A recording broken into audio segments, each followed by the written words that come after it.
I am going to be reading now The Universal Law, Natural Science, and Philosophy by Walter and Leo Russell, and this is from their home study course. And this is the prelude. Universal Law, Natural Science, and Philosophy. These lessons are for the purpose of revealing the nature of God and verifying His presence as the one universal being, through the gradual unfolding of the secret processes of creation which have until now been unknown to man. Man's ability to prove God as a scientific fact and bring Him within the range of man's comprehension through incontrovertible evidence of His controlling presence in all creating things, is the result of having experienced fully that rarest of all mental phenomena, known as the illumination into the light of cosmic consciousness, during a 39-day and night period in May and June of 1921. I will not describe that phenomena here, for it will be fully described in the following pages, except to explain that the seat of sensation becomes completely severed from its centering conscious mind for intervals, followed by intervals of partial awareness of bodily sensing. During these intervals of complete severance, one becomes wholly mind, the one mind of God, in which all knowledge, all power, and all presence. During all history since the dawn of consciousness in man, there have been recorded about 30 cases of partial illumination, but probably only 3 in all history have been fully illumined. Naturally, the entirety of the secrets of creation were mine to know as a complete and consistent cosmology, which enabled me to vision the universe as a whole. Underlying all of it was a fundamental principle, which is so simple that I felt that I could gather the great scientists of the world together and give them this entire principle in a few minutes. For I had been aware that science has been searching for such an underlying principle which would apply to all phenomena for decades. This I prepared to do by purchasing a textbook of science, Duncan's New Knowledge, to familiarize myself with the present state of scientific knowledge, for before my illumination I knew nothing whatsoever of science. To my amazement, I found that the entire cosmogenetic theory of science was so unlike God and nature that while reading it, I felt that these laws, hypotheses, and other conclusions could not possibly have been written by men of our day, for they were so far afield from fact. They seemed more like the conjuring of Arthurian sages who told of the flat earth upheld at its 4 corners by huge elephants as their cosmogenetic concept. As I read these unnatural theories and laws, it gradually dawned upon me that these primal ideals were so fixed within the mental structures of science that it would be more than foolhardy to attempt to carry out my plan. The science I read was so utterly complex that it was beyond the average comprehension, whereas the science of God's plan and nature, which I wished to give, was so simple that anyone of average intelligence could master it without difficulty. I also realized that I was as unaware of the language in which to speak to science as I was of the Chinese tongue, and its terminology must be mastered also before I could approach this subject. This seemed strange to me, for I felt that no special terminology was even needed to tell what that simple story of the cause of all effect. Knowing that I would but invite ridicule if I attempted to impart my knowledge prematurely, I began an intensive preparation to so effectually present God's simple principles, which is forever repeated in every phenomena of motion, that there could be no possible legs left for the old and inconsistent cosmology to stand on. To do this, it became necessary to so build the one new that the old one need not be attacked to tear it down, but merely paint the picture of what is right over the old picture of what is wrong, so effectually that the old one can never again be seen. During the long period, I have made some progress by gradually infiltrating some new ideas about the elements of matter during my 7 years of the presidency of the Society of Arts and Sciences, such as my work on hydrogen, which led to the discovery of its isotopes and heavy waste, and by charting the 2 atomic bomb elements, which I then copyrighted under the names of uridium and urium.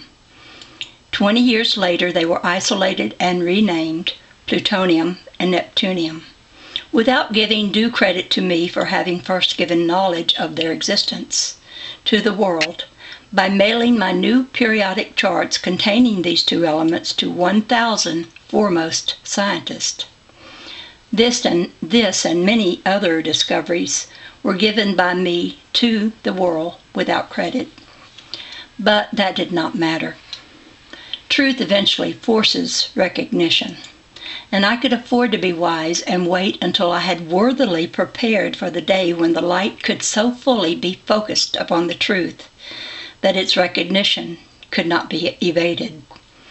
The fundamental cosmology of science, which so amazed me, was what might be termed a transient, discontinuous, unbalanced, one-way universe, which had a beginning, eons ago, by the unexplained and unexplainable formation of a tremendous flaming mass of heat, which is slowly radiating away by splitting into smaller masses, which expand within themselves and from each other until they eventually end in heat death. Out of this unnatural theory came the first and second laws of the thermodynamics, which have no validity whatsoever, for the premise that heat is energy, upon which they are founded, has no validity. The resultant one-way universe allowed for no compensating generation to counterbalance its radiation, despite the accepted law of equal and opposite action and reaction. Energy cannot run uphill, science says. It can only run downhill. It so happens in God's plan that energy neither runs up nor downhill. God's universal body is a two-way, compensating, continuous, and eternal universe of absolute balance in every effect of motion. Generation equals radiation. Compression equals expansion. The red half of the spectrum equals the blue half. Solid matter balances the potential of its surrounding space in every wave field, and every one of every opposite pair not only balances with its opposite, but borns its opposite through sequential interchange. God's universe is entirely composed of microcosmic and macrocosmic masses of pulsing electric waves, which we call matter. These pulsing waves constitute the universal heartbeat, or universal breath of God's body. God's body continues its manifestation of the life principle by breathing outward and inward sequentially, just as you breathe out and in the balanced sequences to continue your appearance of existence. Every mass in the universe breathes out and in, rhythmically, There are no exceptions to this law, which every nebula, sun, planet, or electron of an atom obeys, but in varying frequencies appropriate to their potential. Your breath frequency may be 10 cycles per minute, while the sun's frequency is 1 cycle in 11 years. The most obvious facts of nature is its repetition in reverse of every effective motion in two-way pulsing cycles. It is unaccountably strange that science has never observed this most obvious of all of nature's characteristics. Every cycle in nature is a two-way equal interchange between pairs of opposite conditions. That interchange between the equally balanced anodes and cathodes of this electric wave universe constitute its pulsing heartbeat, which likewise is cyclic. Otherwise, it could not continue. This electric wave universe of divided pressures is an electric record of God's thinking. It is the creator of an ever-living and eternal creator. If creation is condemned to death, then by the same token, so is the creator. God's universe of electric wave matter has no beginning or ending in time, for time itself is voided by itself. It has no existence except to the limited senses of man, who sees but its forward flow and not its compensating, voiding, backward flow. Time is but a part of this great illusion of nature, this cosmic light mirage which forever simulates the ideal of God's knowing. Through two-way balanced, self-voiding motion, which but produces an unreal universe of seeming. If time has no other than a sensed existence, it can have no beginning or ending. The purpose of these lessons is twofold. First and paramount is to prepare the layman who desires personal power and progress through achievement in personal creative expression to attain that end by full understanding of the cause of all the effects he produces, in order that he may command these effects to his own obedience. With cosmic knowledge as a foundation upon which he can firmly stand to face every problem of his daily life, whether social, domestic, business, health, family, friendships, professional, or otherwise, he can meet them with clarity of vision and conquer them with intelligent action and decision, instead of complexing his problems because of his inability to fully comprehend their cause. The secondary purpose is to so thoroughly define and explain this universal illusion which seems so real to the senses of man, and prove to the satisfaction of the most exacting scientist that the entire electric wave universe is but a cosmic cinema picturing a cosmic ideal of cause and effect, with cosmic projection cameras called wave fields of light. These imaginary cosmic projection cameras of light, wave fields, are as describable and definable mechanically as the projection machines of their earthly counterparts are describable and definable. The cosmic cinema is a glorious manifestation of the imaginary thought processes of God's mind. But the projected light image of God's imagining, which seems to move and have life of being in them, are but electrically sensed thought forms of thought imaginings, which but constitute a mirage of that reality which it but simulates. This fact will be gradually clarified as these chapters unfold. Also, God's reason for limiting the senses of man in order that he should believe the simulation to be reality.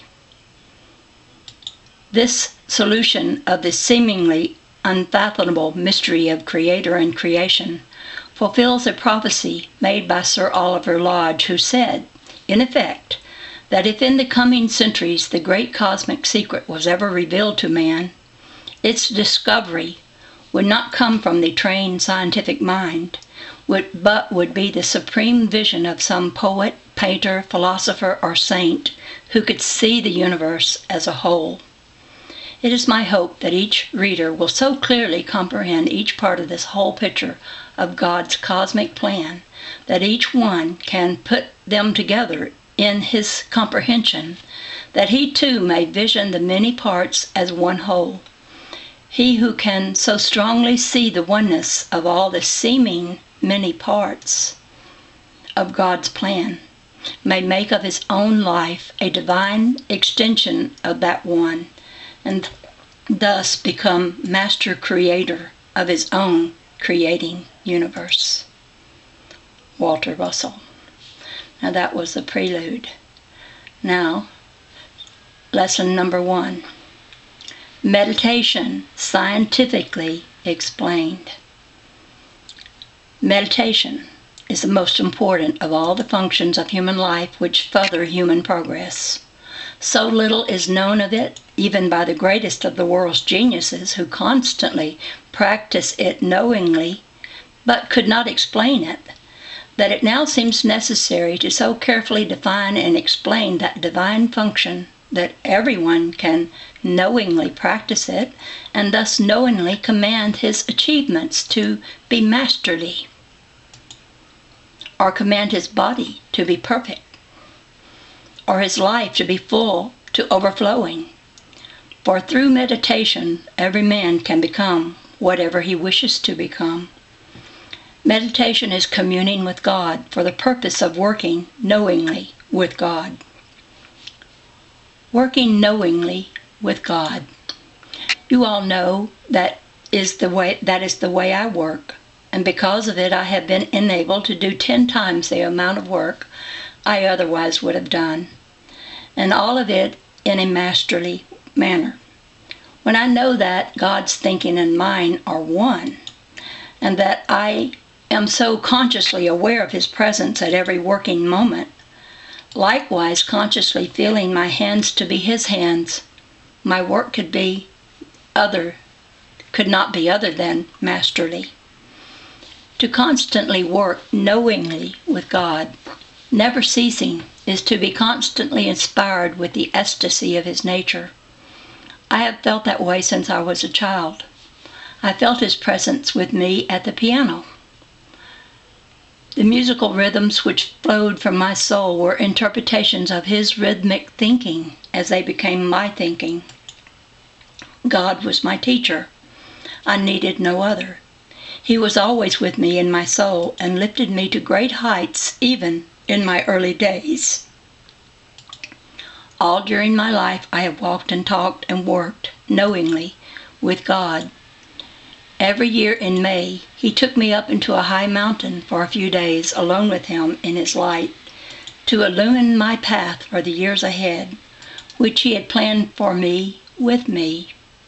For I had always dimly known the years ahead for me, which were so amazingly clarified in 1921, when the message of the divine Iliad was interpreted for the dawning age of cosmic man.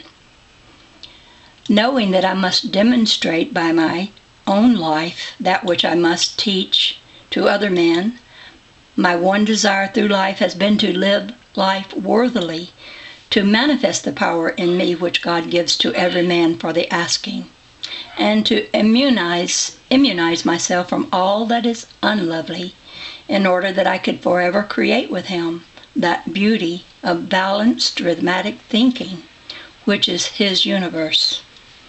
And so it is that the time has now come for me to teach you who desire to unfold your own omniscience, how to find that zero of stillness in his light which will illumine your way to your own mountaintop.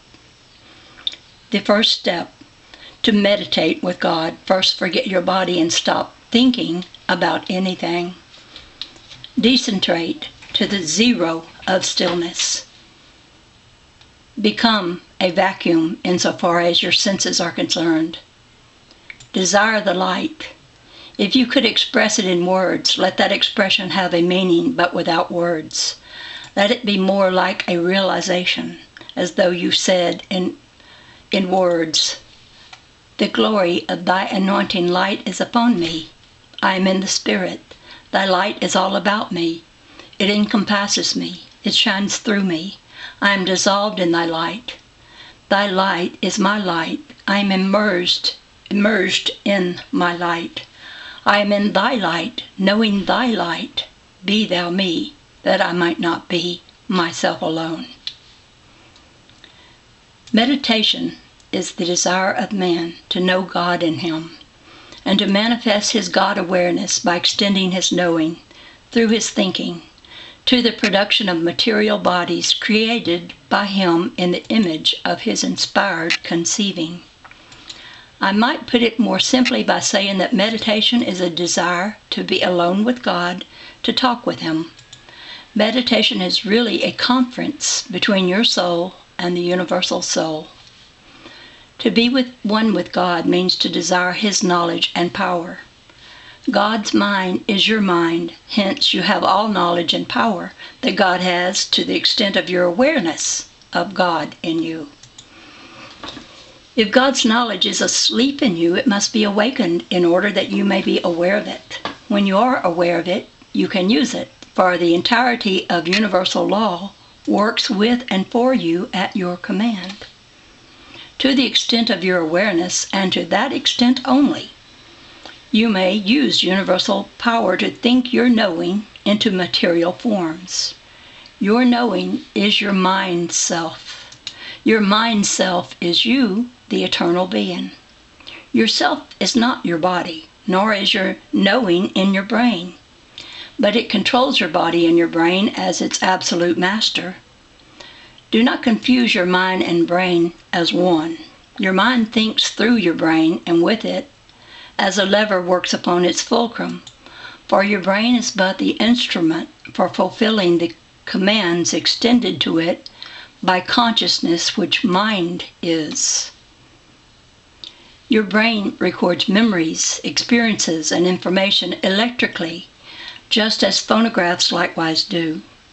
But it is the will of your mind which orders your brain to obey, just as it likewise orders your automobile to obey. The measure of your cosmic knowing is the measure of yourself and God awareness. It is the measure of your ability to dwell in the light of all knowing and to command the thought universe of creation with God as co-creator with God. Thinking what you know into image forms is expressing your eternal self in the invisible universe of mind. Giving form bodies to image thought forms by following up your thoughts with actions is expressing your eternal self in the visible universe of matter. That is all that God does, for he controls his electric body as its absolute master. He keeps all of its interactions and interchangings in absolute balance, for God is eternally creating his body in the image of his desiring. You can do likewise if you desire to, only by working knowingly with God. You can be master of your body in the measure of your awareness of God in you, and keep it in balance instead of continually unbalancing it in diverse ways from morn till night and from night till morn, wearing it out with tensions and strains and fears and worryings and various emotions which destroy your body with toxic poisonings. Whatever you know, you think, and what you think, you become. Creating bodies. This brings us to a point where much confusion exists regarding mind and matter. We must make this relationship so clear that the confusion will dissolve in your understanding. Mind is spiritual and constitutes the invisible universe of cause. Matter is physical and constitutes the visible universe of effect. God's mind has but one ideal. That ideal is creation as a whole. God has but one desire. That desire is to give creative expression to his one whole ideal. God expresses his desire electrically by thinking and imagining. God is the universal soul. God's thinking and imagining creates a body to manifest his soul. That body is the electric wave universe as a whole. It is God's one ideal divided by his thinking and imagining into countless millions of units of ideal, each having a differently formed body, but all manifesting the one by being extensions of each other. There is naught else in all of this vast universe but moving bodies extended from the stillness of the cosmic light of soul, which centers thinking mind of God and man. All formed bodies are made in the image of God and man, and extended from mind imagining to manifest God and man. How simple it really is when you think of it that way. Creator and creation being just mind-imagined forms, electrically extended into electrically formed bodies, fashioned in the image of their imaginers. How much more simple is it to think of all the universe as one mind, one soul, and one body, seemingly divided into many minds, many souls, and many bodies? You must really learn to think of God and God's body that way before you can fully understand the oneness of all things. When you do learn to think of it that way, you will then know that there are not two separate or separable things in the universe. Likewise, you will fully understand that all things are extensions of each other and of the one. How glorious and wonderful is the realization that mind of man and mind of God can know their oneness in meditation in order that the creations of man can have the balanced rhythms, the symmetry, and the stability of God's creations. All that God does is to think thought forms of ideas and give them formed bodies from his body and soul of his soul. God thinks man, and the body of man appears in the image of God's imagining. In the same manner, the body of roses and oaks of the forest, ants and lizards, elephants and camels, planets, suns, and oceans, with their living host of swimming things, and countless other formed bodies appear as separate ideals, all extended from the one, and all from each other. And that is all that man does. He also thinks thought forms of ideas, and gives them formed bodies from the universal body, and soul from the universal soul. The engineer conceives the image of a bridge, and the formed body of the bridge appears in the image of the engineer's thinking. Likewise, the musician thinks music in the silence of his imagining. And lo, the formed body of the music appears in sound extended from the silence. And so are you and all men thinking imaged forms of multiple things and giving them formed bodies in the image of their imaginings. Awaken your own genius. There is nothing the greatest genius in the world can do that you cannot do. You have the same inheritance that he has. The only reason why you have not given evidence of it is because you have not yet been aware of it. In other words, you have not yet discovered yourself. The greatest miracle that can happen to you is that wonderful discovery of yourself, the divine power which lies within yourself, and the unlimited knowledge which you unknowingly have, which you could never acquire from books or universities in 1,000 years. One of the reasons you have not yet made that marvelous discovery is because meditation is still new to the human race and is slowly being discovered by men, one by one, as each one begins to hear that inner voice of the Spirit which is forever calling within the souls of all men. When you are too busy with material things to have time to listen to that voice, you become chained to emotions of your body and to the demands of material things. You are enslaved by them, The moment you begin to listen to your inner voice, that moment you become freed from slavery to body. The high heavens of God's omnipotent and omnipotent universe then become your dwelling place. Meditation began when thinking began, at the dawn of consciousness in the human race. That was but a few thousand years ago. Until that time, men were ruled by their senses and their instincts. As soon as humans began to think and know, they began to suspect a superior being.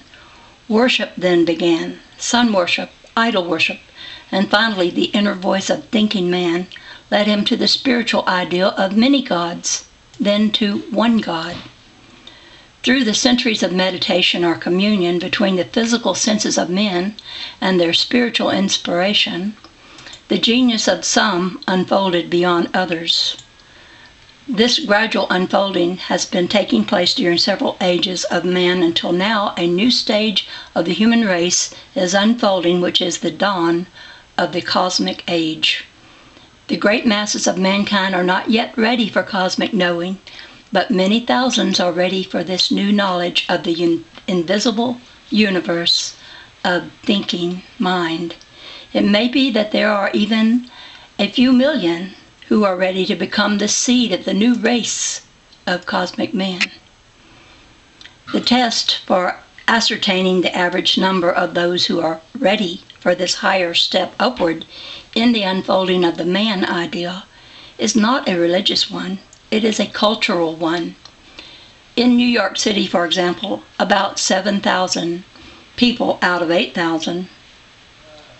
million people love the higher inspirational rhythmic creation of the world's great geniuses who interpret the heartbeat of nature for the souls of men. These same few shun noisy crowds, shudder at jazz music which distresses them acutely, in order to seek aloneness in the forest or ocean shores, where they can hear nature's silent whisperings and rhythmic sounds within their very souls. To the rest of the 8 million, the silent whisperings of nature have no meaning whatsoever other than boredom. If these be found at ocean shores, it will be where boardwalks and blatant noise vibrates the senses of their bodies pleasantly for the excitement of their senses. These still live sensed existences with body awareness controlling their lives. The dawn of consciousness has not yet illumined them with the light which still awaits their soul's awakening. And in the next section, I will start with the dawn of the cosmic age. This is the Dove Lady, over and out for now.